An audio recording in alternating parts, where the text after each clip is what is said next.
Today we're going to give a brief introduction into our IntelliCaster module. There are a number of different inputs that go into creating a finalized forecast. Here, we are reviewing a forecast for the rest of 2020 based on these inputs.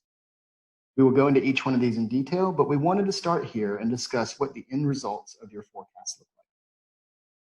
Within IntelliCaster, we are producing a month-by-month roll-forward view into our projected assets. Here we can see that we are given metrics such as sales, redemptions, and market changes. Using the filters exposed at the top, we can drill into a number of different dimensions to include dealer, fund, asset class, etc. Also, if desired, we can view what our fee agreements will look like based on these forecasted assets. These take into account historical effective rates and use those rates to project out over the given time period. In this case, we have filtered down towards dealer type of bank trust, and we can see our total AUM, our total fees, and then our total fees broken out by all of the different fee types that we have fee agreements for. Similar to assets, we can use the filters at the top to drill into dealer name, QSIP, fee type, etc.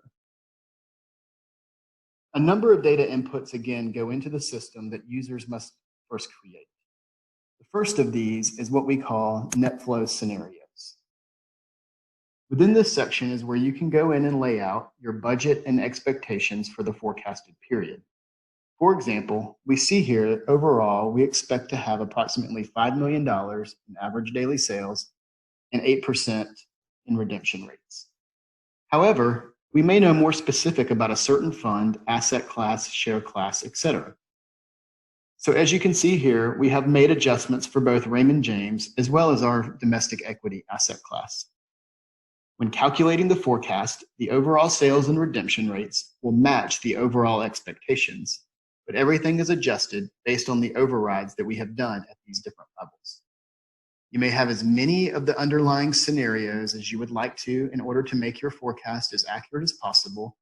And also, you may have as many users come in and adjust levels that he or she works more closely with.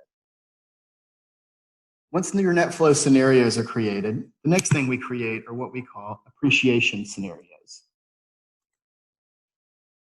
This is where you can add an analysis from your internal economist or other research that you have done on what you expect the market to do during the coming period. These assumptions can span different date ranges. So for example, you can add in things such as a 4.32% of growth in domestic equity for the first 3 months, but then at another date range, you may change that for the following 8 months after that, it has a 6% growth rate. In this case, for the asset class assumption 2020, we have a domestic equity 4.32% growth, but our money market is only 0.29%. Once that is complete is when you can come in and actually create your final forecast.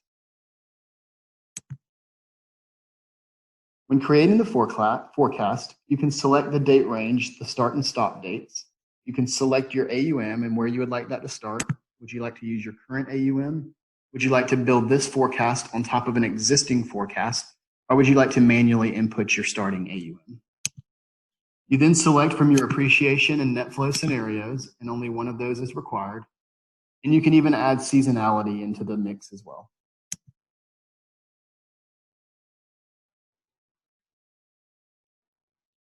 When creating your forecast, you can also have as many different net flow scenarios and appreciations as you would like. This is important in that you can create multiple forecasts and actually compare them over time to see which one is more accurate. Also, when creating your forecast, you can select and say, would you like to see your fees forecasted as well? If yes, we then have an option, an ongoing option to then add in what fee waivers you would like to apply. And this gets into money market fee waivers, as well as some what if analysis on if you're expecting rates to change, what will that do to your fees over that given time period? Last, after all forecasts are created, the system will track them against your actual asset data as it comes in, and then tell you which of your forecasts that you've created is the most accurate for reporting purposes.